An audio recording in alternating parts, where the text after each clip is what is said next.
Julia sat on the small couch in the living room, gazing at her daughter Nora, who was happily nibbling on a cookie. Nora had turned 2 not long ago, yet she seemed even smaller than many kids her age. Every time Nora giggled, it filled the home with warmth and made Julia feel calm.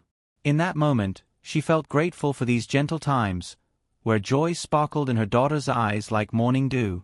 But lately, something strange weighed on Julia's mind. She had started noticing that Nora would pause whenever they passed the old trash can at the vacant neighbor's house across the street. That bin was large, rusted, and had a lid streaked with spots of dark color. The neighbors who used to live there had moved away, leaving this abandoned metal container behind. It looked like it had been battered by harsh weather for years. At first, Julia thought Nora was simply interested in a new shape or object. Many toddlers love exploring everything they see. But Nora's actions were different. She would stop in her tracks, point to the garbage can, and sometimes quiver as though she were cold. Once, she even burst into tears. Each time, Julia felt worry coil up inside her like an old rope, fraying at the edges with every frightened look Nora gave. One crisp morning, the sunlight peeked through the curtains. Julia offered Nora a small piece of fruit and said in a soft voice, "Sweetheart, are you hungry?" Nora nodded, taking a bite. But her gaze was fixed not on her mother, but on the window. If anyone followed her line of sight, they would see only the run-down trash can, half bent under its own weight. When Julia spoke to Nora, the little girl did not answer. She merely raised one finger in the direction of the can, her mouth parted as if to speak words that would not come. Julia shivered. She bent down and stroked Nora's hair, trying to smile. "It's all right, my love. Nothing scary is out there."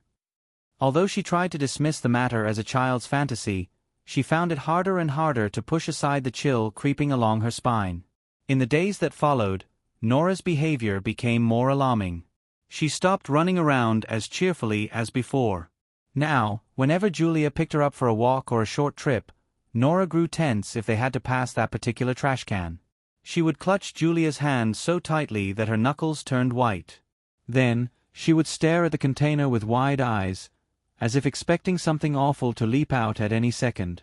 One afternoon, Julia tried to gently nudge Nora for clues. "Nora," she said softly, "what's bothering you about that trash bin? Is it a weird smell? Or maybe you saw something scuttling around it?" Nora only shook her head, tears forming at the edges of her eyes. Julia wrapped Nora in a hug and decided she would simply take a different route whenever they walked. Yet, this wasn't enough to stop Julia from imagining all sorts of unsettling things. She started experiencing uneasy nights. While in bed, she would recall the way Nora's face drained of color near the trash bin.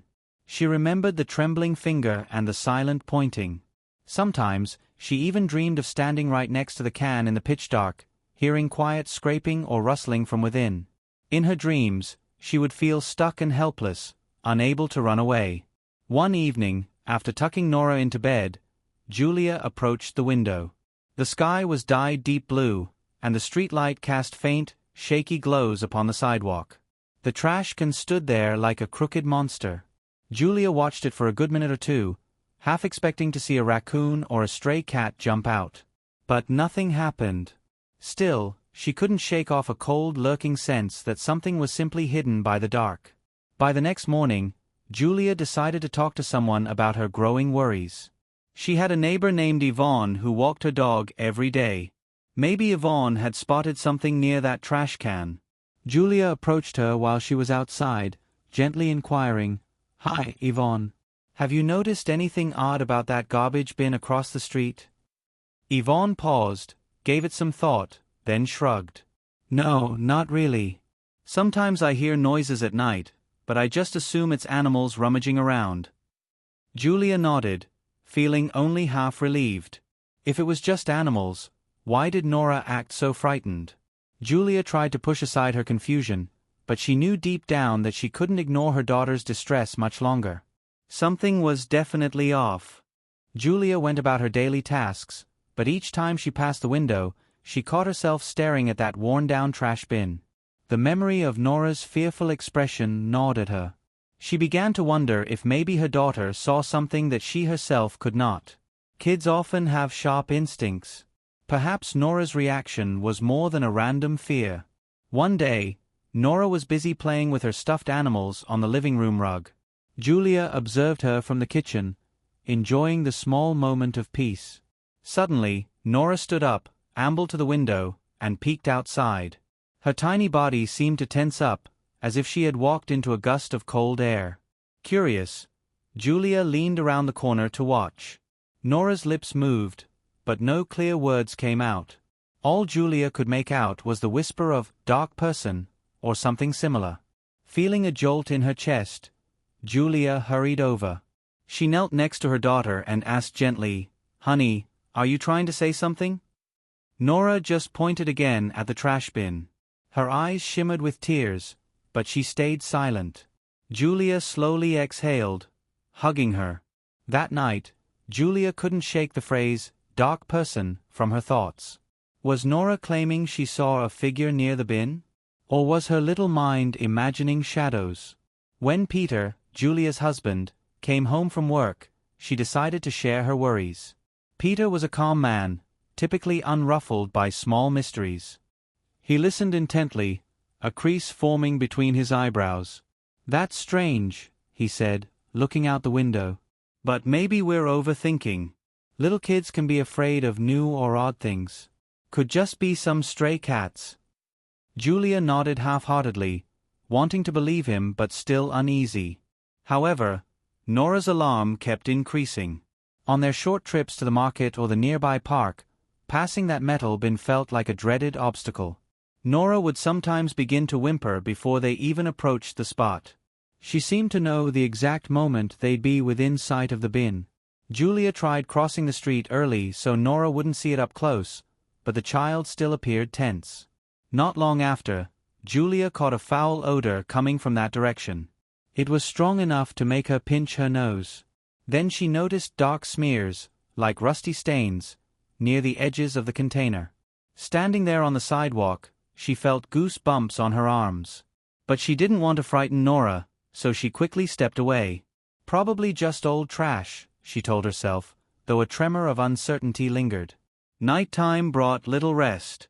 One evening, Julia dreamed of walking alone in a corridor made of shadows, with a low scratching noise echoing around her. Each step felt heavier than the last. Then she saw the trash bin, towering like a sinister statue. In her dream, the lid slid open, revealing only more darkness. She tried to run but felt stuck, as though her feet were trapped in wet cement. She woke up sweating, her breath ragged, her heart thudding loudly. She glanced at Nora, asleep and peaceful in the small bed next to hers. Julia felt her heart soften at the sight of her child's quiet face. She didn't want her baby to live in terror over something so strange. Determined, Julia decided it was time to do more than just ask neighbors.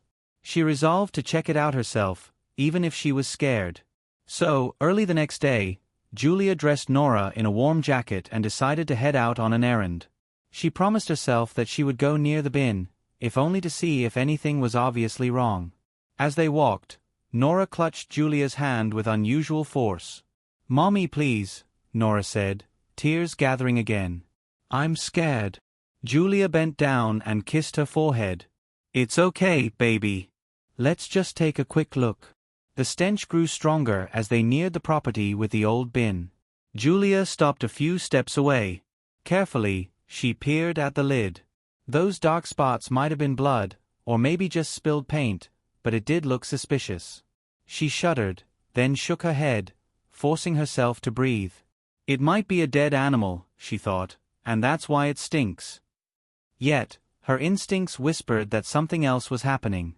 She scooped Nora up so her daughter wouldn't have to stand close. Turning around, she left quickly, deciding the next step should be to talk to someone with authority.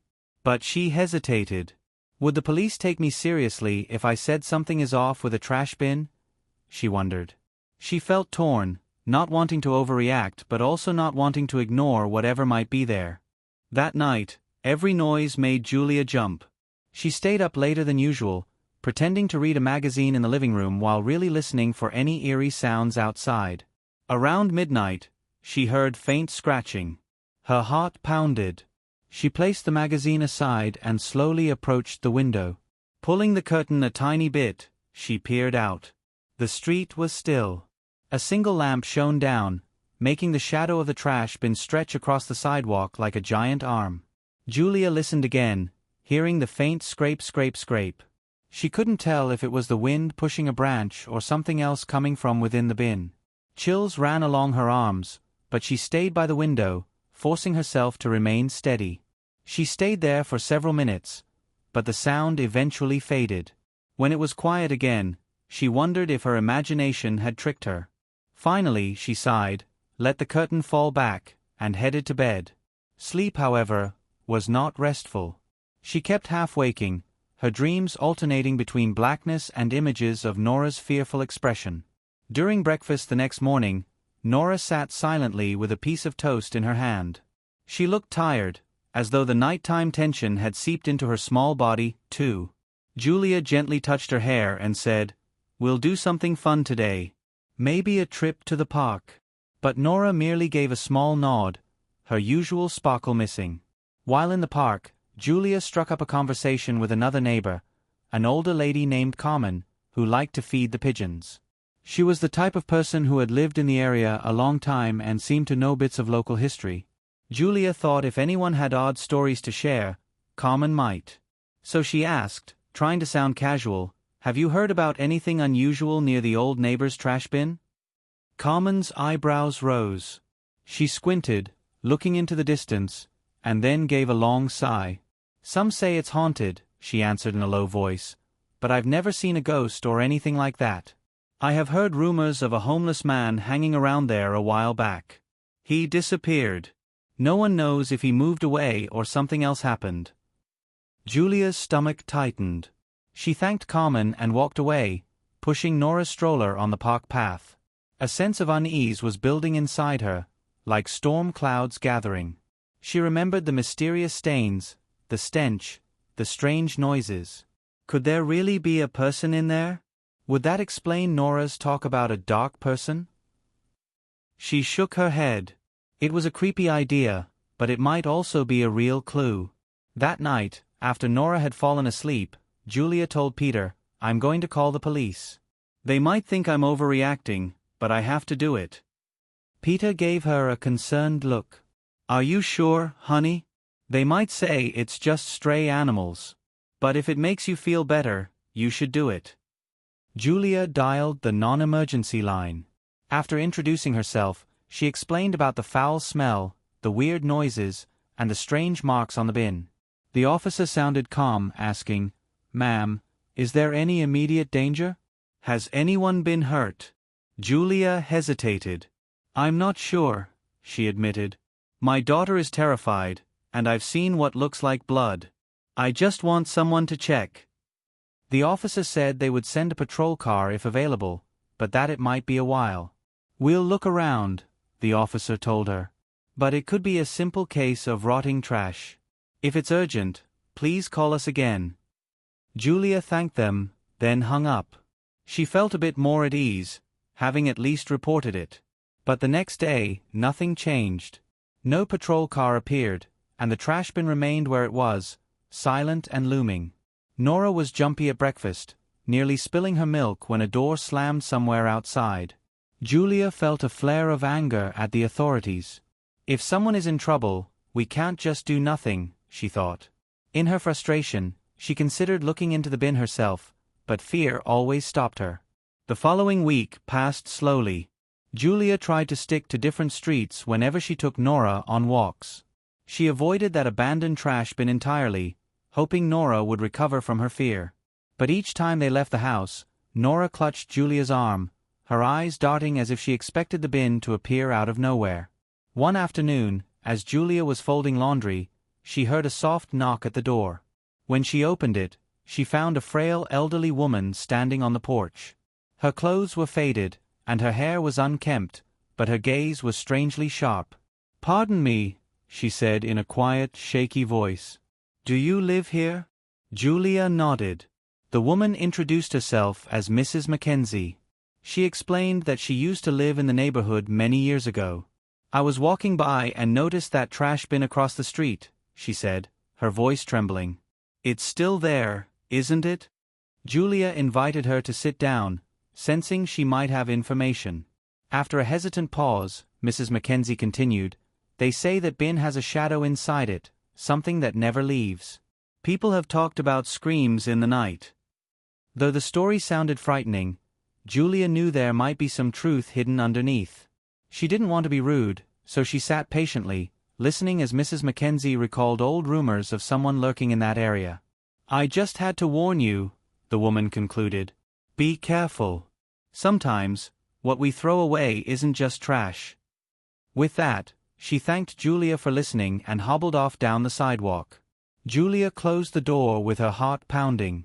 Mrs. Mackenzie's words lingered in her mind. She told herself that these were just rumors, but they still added to her unease. She decided to phone her friend Lily, a practical person who often gave good advice. Lily listened quietly, then said, If you're so worried, check it out in broad daylight. Bring Peter or somebody. You have to know what's in there so you can move on. That suggestion stuck with Julia. Yes, maybe investigating during the day would be safer. Peter was busy working, so she thought about asking a different neighbor to come along. But most neighbors either claimed they were too busy or gave her doubtful looks when she explained her concern. Finally, Julia decided she might just do it alone. Yet her nerves made her stomach churn whenever she tried to plan it. One sunny morning, Julia found herself standing in front of the bin with her heart hammering. She had sent Nora to a playdate with a friend so the child wouldn't have to witness anything upsetting. Julia wore rubber gloves she'd bought for cleaning, and she also brought a long stick to poke around if needed. The smell was much stronger up close, making her wrinkle her nose. After a few seconds of hesitation, she forced herself to lift the bin's lid. The metal screeched in protest. Holding her breath, she peered inside. Shadows made it difficult to see clearly, so she used the stick to push aside a torn trash bag. Suddenly, she froze. A lump was there, something that was not just waste. She could see bits of cloth, maybe part of a shirt or a blanket.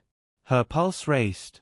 Julia leaned closer, shifting another piece of trash. That's when she realized she was looking at a person, a frail figure curled up in a cramped position. A wave of shock crashed over her. She dropped the lid, letting it clang shut, and stumbled backward. Her lungs felt like they couldn't get enough air. She grabbed her phone with trembling fingers, immediately dialing emergency services. All her earlier suspicions about the bin holding something horrible now seemed real. The operator answered calmly, and Julia tried to keep her voice steady. There's someone in the old trash bin on Elm Street, she said, breathless. I think they're alive, but they look really weak. The operator asked for details, then assured her help was on the way. Julia stayed there, pacing on the sidewalk. She noticed her hands shaking, her heart still thumping loudly. Although the moment was terrifying, she felt a surge of relief that she had finally acted. Soon, an ambulance came wailing down the road, followed by a police car. Paramedics jumped out, hurrying to the trash bin with a stretcher. Julia stood nearby, watching as they carefully opened the lid and pulled out the frail body of an older woman. Her face was smeared with dirt, and her hair was matted. The paramedics checked her breathing, found a faint pulse, and quickly placed her on a stretcher.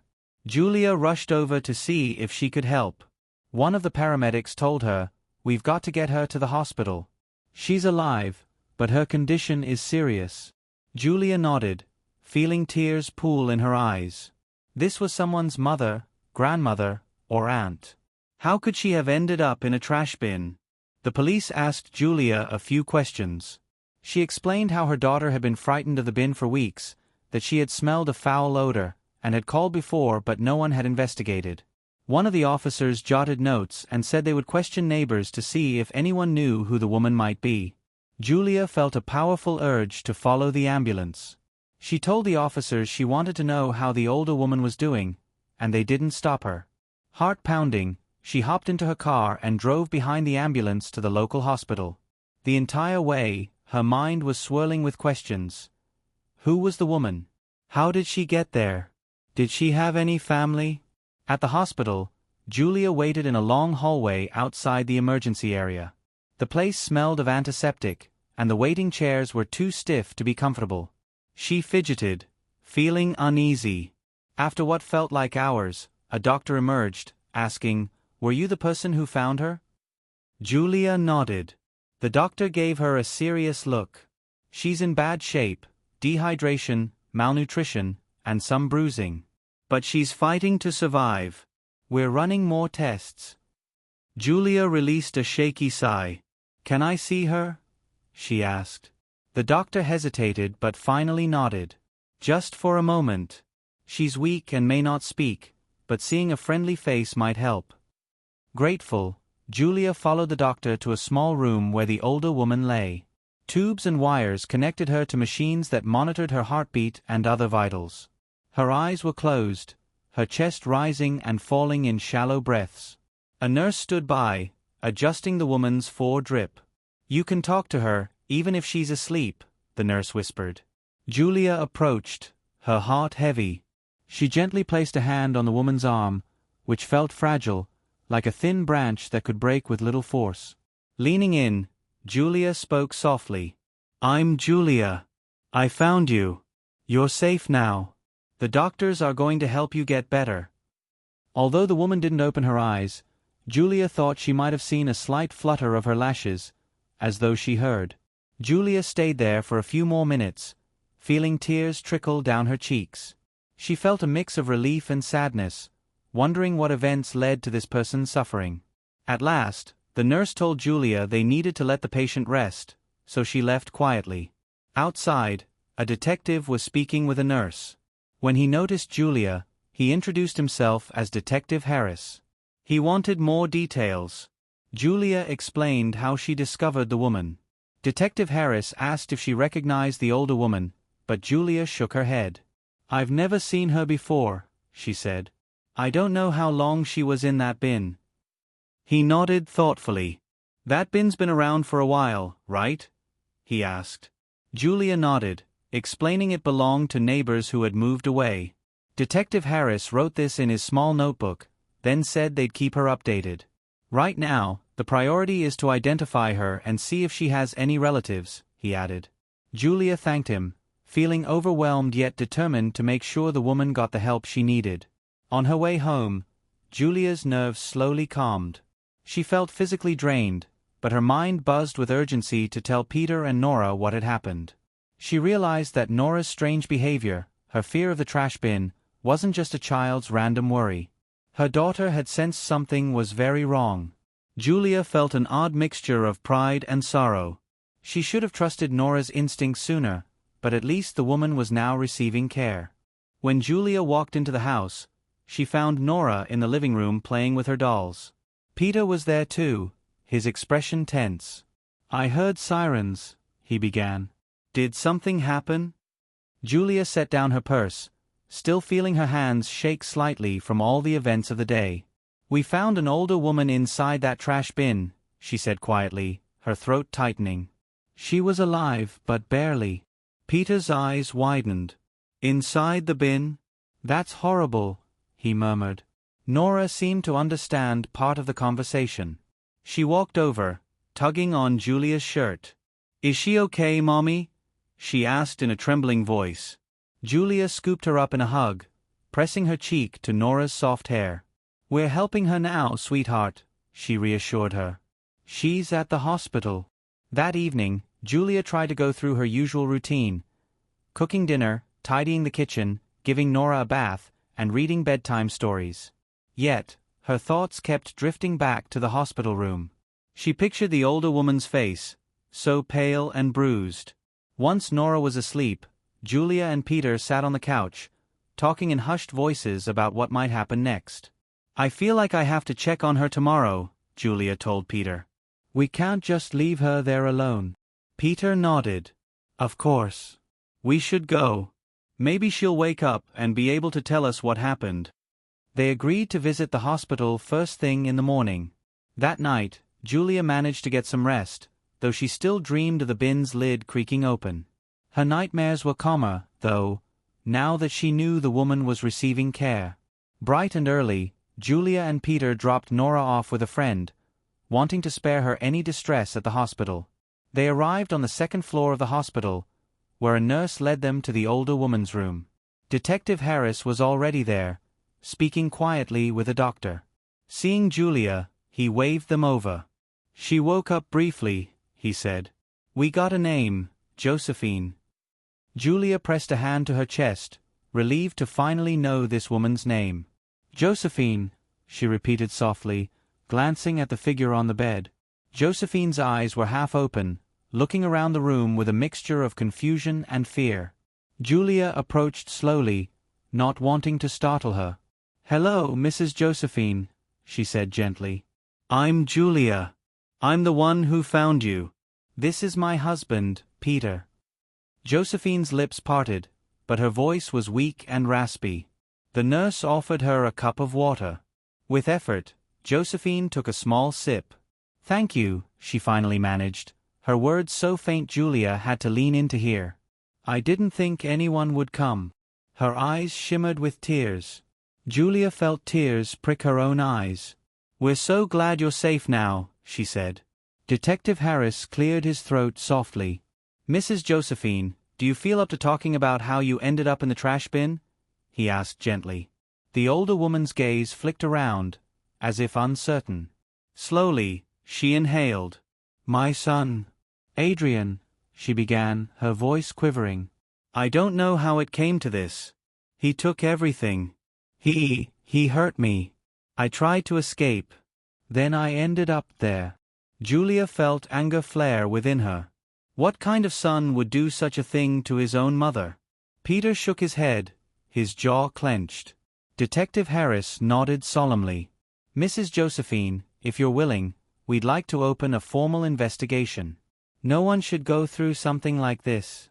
But we need details: where you live, what he did, how you ended up in the bin."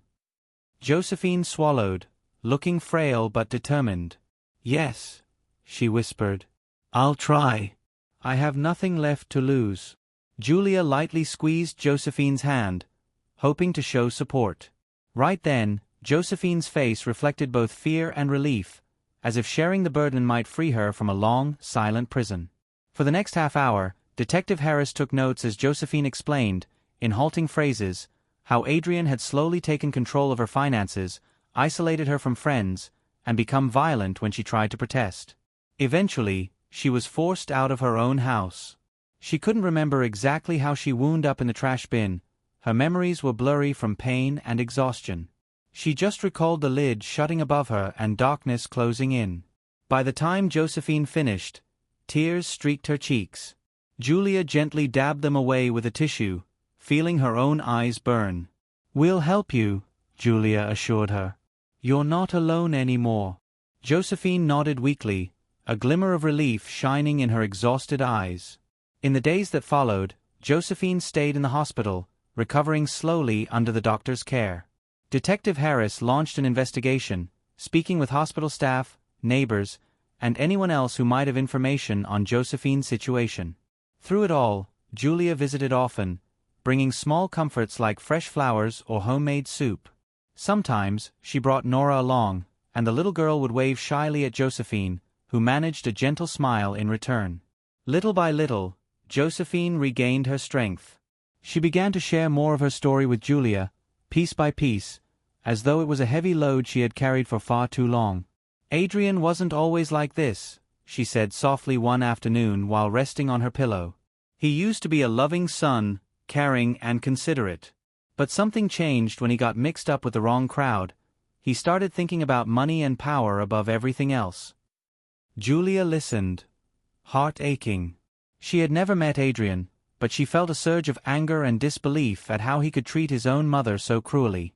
"We'll figure this out," she promised, patting Josephine's hand. "Detective Harris is on your side, and so are we." Josephine smiled gratefully, blinking back tears. Peter also visited whenever work allowed. During one visit, he asked Josephine if she had anywhere safe to stay once she left the hospital.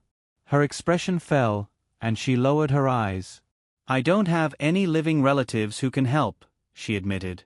"Adrian took my house. My bank accounts are empty. I have nowhere else to go. She sounded as though she might cry.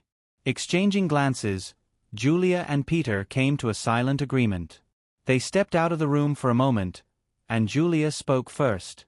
We can't just let her go to a shelter, can we? Peter shook his head. No, she's been through too much already. So, without hesitation, they decided that Josephine could stay at their home until she got back on her feet. When they returned to Josephine's room, Peter said warmly, "Once the doctor says you can leave the hospital, we'd like you to live with us. That way, we can help you recover, and you won't be alone." Josephine stared, her eyes welling up. "Are you sure?" she asked in a hushed voice, her hand trembling slightly. "I don't want to be a burden." Julia reached out, placing a reassuring hand on Josephine's arm. "You're not a burden. You're family to us now. We all want you to feel safe. Nora adores you too." A teary smile spread across Josephine's face. "Thank you," she managed, looking both touched and relieved. A few days later, the doctors gave the green light for Josephine to be released. She was still weak, but no longer in immediate danger. Julia brought her a set of comfortable clothes, while Peter handled the discharge paperwork. As they escorted her out of the hospital in a wheelchair, Josephine breathed in the fresh air, as if tasting freedom for the first time in ages. They arrived at Julia's home, where Nora bounded over excitedly, carrying a drawing she had made in bright crayons. "Look, Mrs. Josephine," she said, holding up a picture of 3 people and a smaller child. "This is my family, and you're here too." Josephine's eyes glittered with tears as she studied the childlike artwork. "Thank you, dear," she whispered. Julia showed Josephine the cozy bedroom they had prepared. The bed had fresh sheets, and a vase of flowers sat on a small table by the window. "You can rest here for as long as you need," Julia said. Josephine nodded, overwhelmed by the kindness. That night, as they shared a simple dinner at the table, Josephine looked around at the cheerful faces. She never thought she would feel safe again, yet here she was, surrounded by warmth. Meanwhile, Detective Harris continued gathering evidence against Adrian. Josephine provided details of the financial abuse, the missing funds, and the violence she endured. The detective suspected that Adrian might be hiding or on the run. He warned Julia and Peter to be cautious, in case Adrian tried to contact his mother or show up unannounced. Peter installed extra locks and cameras for safety. Though the idea of Adrian appearing frightened them, they wanted Josephine to feel secure in her new temporary home. Over the next few weeks, Josephine gradually grew stronger. She spent quiet mornings by the window, sipping tea and gazing at the sunshine. Sometimes, she helped Julia prepare simple meals, enjoying the feeling of being useful again.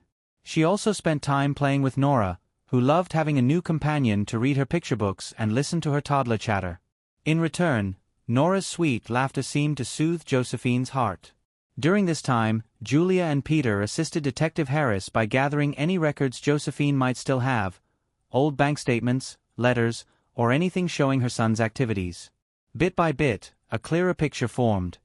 Adrian had threatened Josephine and forced her to sign documents, transferring property and savings accounts into his name. He had even taken her ID. Left with almost nothing, Josephine had tried to slip away and find help, but Adrian assaulted her. Her memory blurred after that. Julia couldn't believe the cruelty. One day, Josephine was brave enough to talk to Nora about her ordeal in simpler terms, as the curious child kept asking questions. Sitting on the couch, Josephine spoke softly. "I was hurt by a bad person, sweetie. But your mommy and daddy saved me." Nora clung to her stuffed bunny and nodded solemnly. "I'm glad you're safe now," she replied in a tiny voice, giving Josephine a gentle hug around her arm. Every so often, Josephine woke up in the night from nightmares. Julia or Peter would rush to her side, reassure her she was safe, and help her settle back down. The first few times it happened, Nora also woke, worried about the bad person. Julia had to keep reminding her, "You're both safe here. Nobody is going to hurt you." Eventually, the nightmares became less frequent. One afternoon, Josephine sat on the porch in a wicker chair, petting the neighbor's cat who had wandered over. She caught sight of Detective Harris's car pulling into the driveway. He stepped out, his face looking guarded. Julia, who was watering plants, paused to greet him. "Is there news?" she asked. He nodded. "Adrian has been located," he said, keeping his voice steady. "He's been staying about 2 towns away. We've issued a warrant for his arrest based on the evidence." Josephine heard from the porch, her heart skipping a beat. For a moment, she felt numb. Then she managed a trembling whisper, "So he might get caught?" Detective Harris looked at her kindly and nodded. "Yes, Mrs. Josephine. We're confident we'll find him soon. Once he's arrested, we'll proceed with charges for abuse and financial crimes."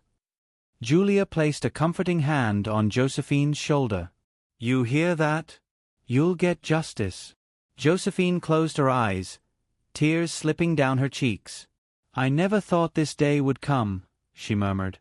"I was sure no one would believe me." Detective Harris assured her that now she had enough witnesses and records to back up her story. He reminded her to stay cautious, just in case Adrian tried something desperate. That evening, the mood in the house was both relieved and nervous. Peter prepared a nice dinner to celebrate the progress, and Nora eagerly set the table, humming a tune she'd learned in preschool. Josephine tried to smile, but anxiety flickered in her eyes.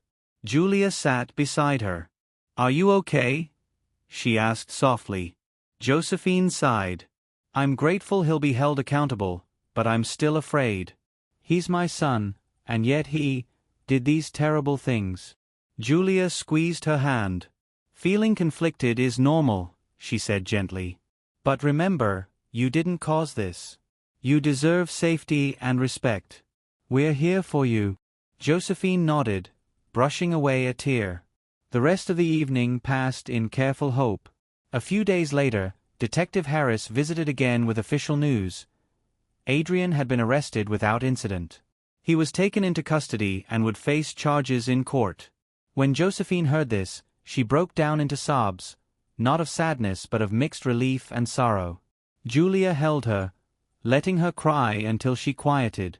"It's over," Josephine whispered, though her voice carried a layer of heartbreak for the son she once loved deeply. In the weeks that followed, Josephine's legal case moved forward, guided by Detective Harris and a local prosecutor. She needed to give a formal statement, and Julia and Peter accompanied her for moral support. Standing in front of official desks and stern faces, Josephine shakily recounted the stories of abuse, manipulation, and betrayal that led her to that garbage bin.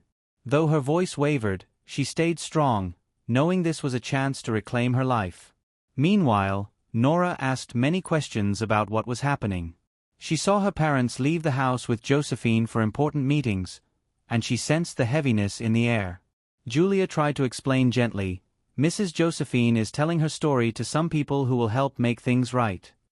Satisfied enough, Nora returned to playing with her stuffed animals, sometimes making up stories where a mean monster got locked away, and everyone else lived happily.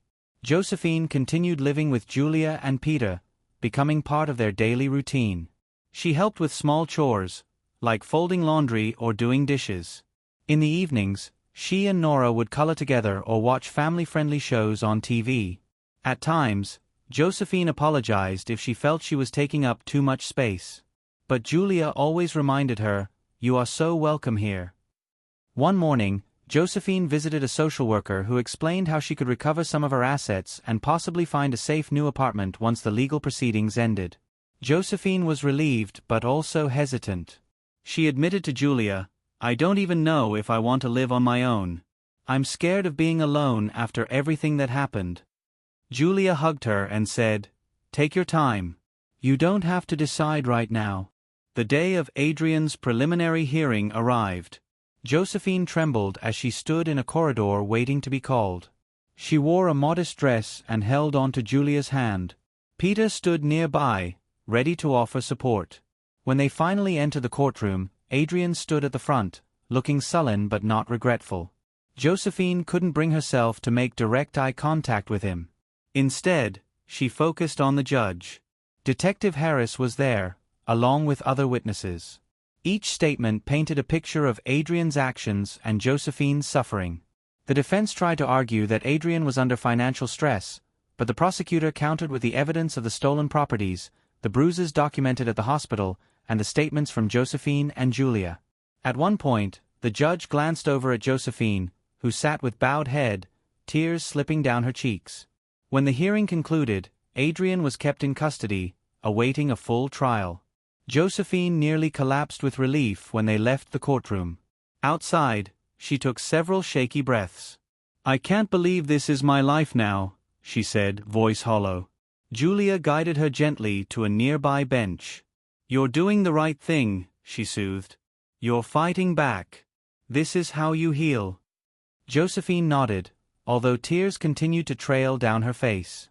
In the following days, Josephine often retreated into quiet moods. Sometimes she woke from unsettled dreams, remembering Adrian's harsh words and the moment he locked her in that bin. During these times, Nora's small hugs and bright laughter seemed to help the most. The little girl had grown attached to Josephine, often calling her Grandma Jo, even though it wasn't officially decided. Josephine would smile and say, "You can call me that if you like." Meanwhile, the community learned about what happened. Word spread that an elderly woman had been found in a trash bin, rescued by Julia. Some folks donated clothes or groceries to help Josephine. Others sent cards wishing her well. Even neighbors who had once avoided the bin out of fear now realized they had overlooked someone who badly needed help. This sense of shared kindness moved Josephine deeply. Julia also noticed a difference in Nora's demeanor. The little girl, once so scared of the trash bin, now seemed calmer, as if the dark cloud hanging over them had vanished. She no longer clung to her mom in terror when they walked outside. Julia felt grateful that her daughter's intuition had led them to uncover the truth. Although it was a painful discovery, it saved Josephine's life. Months passed, and Josephine's health and spirits improved greatly. Her cheeks were no longer hollow, and she moved around more confidently. She sometimes baked cookies with Nora, filling the house with delicious smells that made everyone's mouth water. In the late afternoons, she and Julia sipped tea together on the porch, discussing plans for the future. Josephine had decided to stay in town and find a small apartment, wanting to remain close to the new family that had embraced her. Adrian's trial eventually came, and Josephine bravely testified. She described how he had turned on her, taken her belongings, and left her in such a terrible state. While testifying, her voice cracked with sadness, yet she stayed strong. When the verdict came back guilty on multiple counts, Josephine cried quietly, not out of happiness, but out of a kind of release.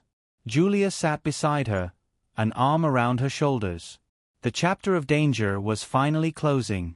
After the trial, Josephine's finances were partly restored, and she felt a fresh sense of hope. She found a cozy apartment not too far from Julia's home, where she could still visit often. With Julia's help, she furnished it with comfortable chairs, a small dining table, and cheerful curtains. Whenever Nora came over, she raced through the door, calling, "Grandma Jo." Josephine always had a snack ready and a hug waiting. On move-in day, Julia, Peter, and several neighbors helped carry boxes. While sorting through her belongings, Josephine found old photographs of Adrian as a young boy. She paused, tears brimming again. Julia placed a hand on her shoulder. "It's okay to feel sad," she said softly. Josephine nodded, wiping her cheeks. "I still love him in a way. But I know what he did was wrong. I need to keep going with my life." By nightfall, Josephine's little apartment was set up. It felt warm and welcoming. Julia marveled at how different Josephine looked compared to the day they found her in the bin. This woman now had hope in her eyes, a gentle smile on her lips, and the comfort of a safe home. Before leaving, Julia gave her a heartfelt embrace. "We'll visit tomorrow, and the day after, and as often as you want," she promised. Josephine nodded, hugging her back. "Thank you for everything." In the weeks that followed, Josephine adjusted to her new routine. Sometimes, she joined Julia's family for dinner. Other times, she stayed home to rest, slowly discovering new hobbies like birdwatching from her window. She joined a local church group that welcomed her warmly, offering support and friendship. Every so often, the memories of her ordeal crept in. But now, she knew she had people to lean on when those dark thoughts appeared. Meanwhile, Nora was back to being a cheerful, curious child, no longer haunted by the mysterious trash bin. She held Josephine's hand like a dear friend each time they met. And Julia, reflecting on everything that happened, felt a deep sense of gratitude. She was grateful for Nora's instincts, for the courage to confront fears, and for the compassion that led them to save a life. Josephine's story, at its heart, was a reminder that sometimes, we let rumors or silly fears stop us from seeing the real cry for help. Neighbors had whispered about odd smells, stray animals, or ghosts. In the end, a real person was suffering inside, hidden from sight. It taught Julia that it's important to trust your instincts, ask questions, and not dismiss something just because it seems odd or scary. The once abandoned trash bin was removed shortly after Josephine was rescued, taken away by city workers. The vacant house was eventually sold to new owners who replaced the yard with a tidy garden. It felt like the neighborhood's shadow had lifted. Though the memory of Josephine's ordeal lingered, it also encouraged others to be more attentive and compassionate. Some folks even began leaving care packages for the local homeless population, making sure no one else fell through the cracks. One bright morning, as Julia, Peter, Nora, and Josephine sat together in Julia's kitchen, they talked about plans for a small celebration. "We should have a party," Nora chimed in, "with balloons and cake." Josephine smiled, her eyes shining. "That sounds wonderful," she said. And so, they planned a simple get-together with close friends, sharing laughter, friendship, and gratitude. There, Josephine realized that although she had lost her old life, she had gained a new family, one that valued love over everything else. The end.